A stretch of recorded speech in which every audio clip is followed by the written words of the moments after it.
Em 1945, o Japão deixava de ser um império para se tornar um campo de ruínas.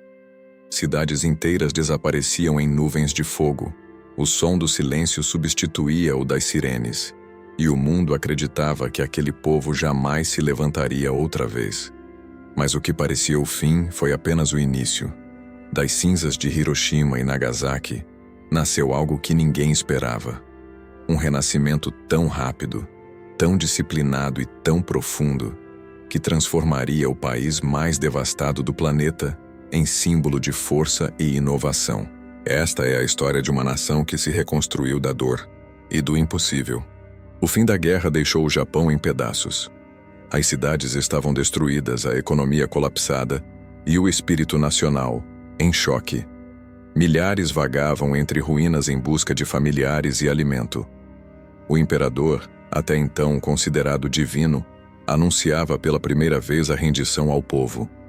O país que por décadas acreditou ser invencível, agora encarava o vazio, mas algo permanecia, uma chama silenciosa. Enquanto a poeira ainda caía sobre Tóquio, comunidades começaram a se reorganizar. Pequenas oficinas surgiam entre os escombros. Homens e mulheres reconstruíam telhados, pontes e escolas, com as próprias mãos e com o pouco que restava. A ocupação americana impôs reformas profundas. O antigo exército foi dissolvido, e uma nova constituição prometia liberdade e democracia.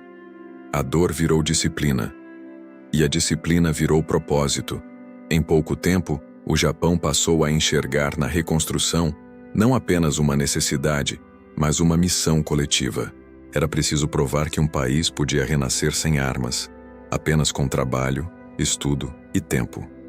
O mundo observava, incrédulo, o mesmo povo que havia experimentado o horror se erguer em silêncio, como quem se recusa a desaparecer. O Japão havia caído, mas começava novamente a caminhar. E o primeiro passo já ecoava como um sussurro de futuro. Nos anos que se seguiram, o Japão mergulhou em um esforço nacional de reconstrução. Cada tijolo era um voto de confiança no amanhã. O país aprendeu a fazer do pouco, muito, e do fracasso lição. Enquanto o Ocidente se dividia na Guerra Fria, o Japão concentrava-se em criar uma economia que dependesse mais da mente que das armas. A educação tornou-se prioridade. Crianças eram ensinadas desde cedo que disciplina e cooperação seriam as ferramentas para reconstruir a pátria.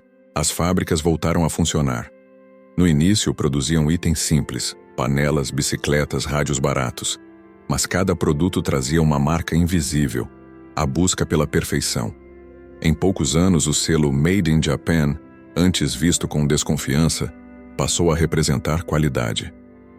As ruas voltaram a se encher de luz, e o país que havia conhecido a destruição mais completa começava a exportar esperança em forma de tecnologia. O mundo não entendia como isso era possível. A resposta estava na mentalidade. O Japão não lutava contra os outros. Lutava contra o próprio passado. E ao vencer essa batalha interna, conquistou algo maior que poder. Conquistou respeito.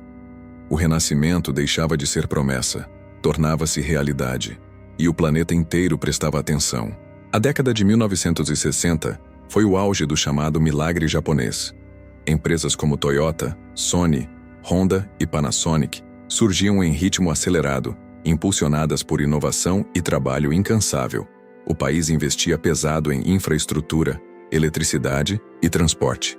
Em 1964, o mundo assistia à abertura das Olimpíadas de Tóquio, um símbolo de que o Japão estava de volta.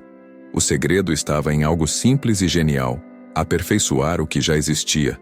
Enquanto outros inventavam, o Japão refinava, transformava boas ideias em obras-primas de eficiência. Nos escritórios, os gestores adotavam o conceito de Kaizen, melhoria contínua. Nas fábricas, cada trabalhador era responsável não só por produzir, mas por pensar. A linha entre operário e engenheiro começava a desaparecer. A cultura do detalhe se espalhou por todos os setores. Carros tornaram-se mais duráveis, eletrônicos mais confiáveis, e o mundo passou a associar o nome Japão à excelência. Mas por trás do brilho havia exaustão. A geração que ergueu o país das cinzas trabalhava até o limite. Para muitos, reconstruir o Japão significava sacrificar a própria vida em nome do coletivo. O milagre tinha um custo.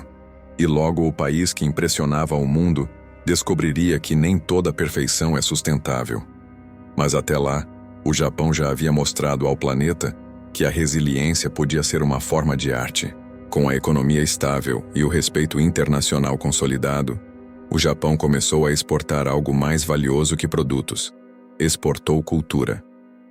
Do cinema à animação, da culinária à moda, o país espalhou sua identidade para o mundo. O equilíbrio entre tradição e modernidade se tornava marca registrada.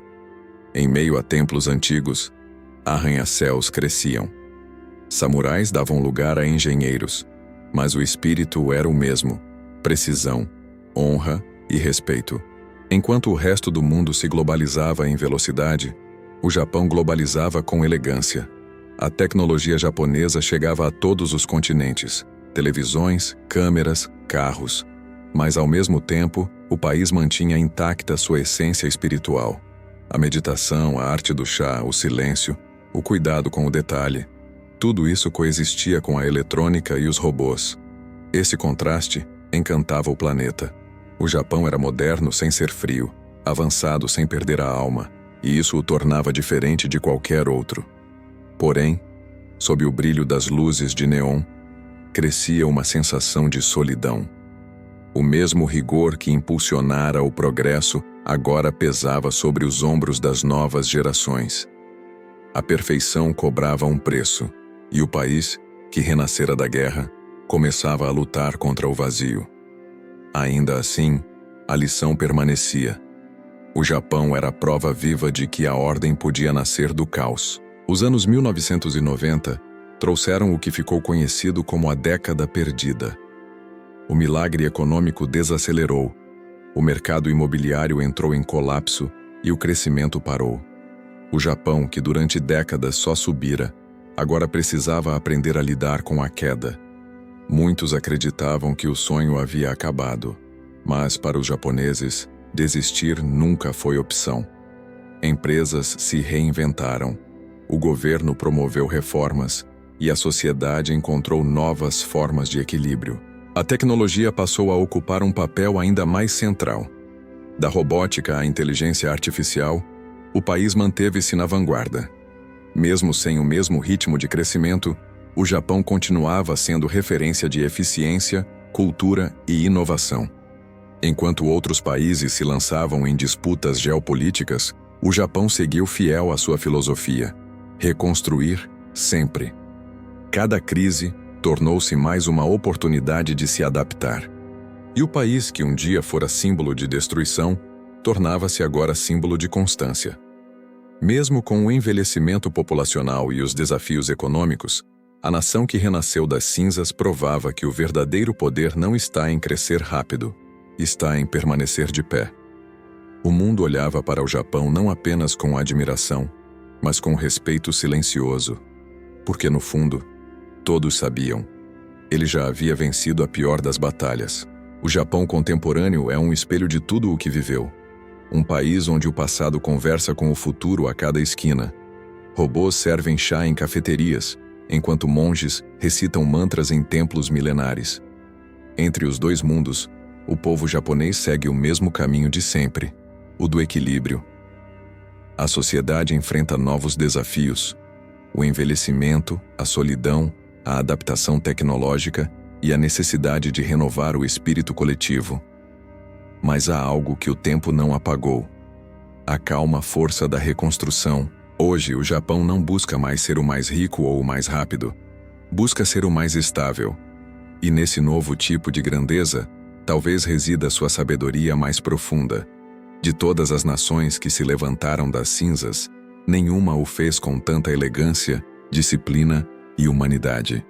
O Japão não se reconstruiu apenas fisicamente, reconstruiu a si mesmo por dentro. E é por isso que continua sendo uma das histórias mais inspiradoras da civilização moderna. O país que um dia viu o horizonte coberto por fumaça agora o enxerga dourado, em silêncio. Como quem entende que depois da destruição, Sempre há um novo amanhecer. A história do Japão é a prova de que um povo pode renascer mesmo quando tudo parece perdido. Do fogo à luz, da guerra à paz, da ruína à beleza, cada ciclo revelou uma força que o tempo não consegue apagar. Enquanto o mundo corre atrás do progresso, o Japão nos ensina que há grandeza na reconstrução paciente, que a disciplina pode ser mais poderosa que o impulso e que a harmonia pode nascer da dor. O país que foi reduzido a cinzas não apenas se levantou, transformou a tragédia em arte. Hoje, o Japão é mais do que uma nação. É uma lição. Um lembrete silencioso de que a verdadeira força não está em evitar o fim, mas em saber recomeçar. E quando o sol nasce sobre suas ilhas, dourado, sereno e imutável, o mundo inteiro relembra: nenhum amanhecer é tão bonito quanto aquele que vem depois da escuridão.